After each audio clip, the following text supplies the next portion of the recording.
Work అనేది ఇలా line వైజ్గా నీట్గా వస్తుందన్నమాట. మొత్తం వేసినాక చూపిస్తాను. చాలా సింపుల్గా ఉంటుందండి. కొత్తగా నేర్చుకున్న వాళ్ళకైతే చాలా ఈజీగా ఉంటుందన్నమాట. ఈ విధంగా నేను మొత్తం అల్లుకుంటూ వచ్చానండి. చూస్తున్నారా, మొత్తం ఈ విధంగా రావాలన్నమాట బీడ్స్ అనేది.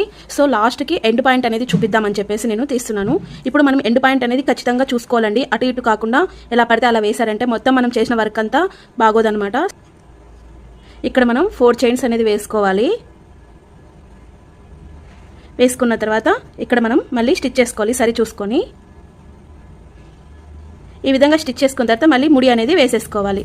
వేసుకున్న తర్వాత బీడ్స్ అనేది జాయిన్ చేసుకోవాలి. ఒకటి వైట్ బీడ్ అనేది జాయిన్ చేస్తున్నాను. ఈ విధంగా ముడి వేసుకున్న తర్వాత గోల్డ్ బీడ్ అనేది జాయిన్ చేస్తున్నాను. ఈ విధంగా జాయిన్ చేసుకున్న తర్వాత మళ్ళీ ముడి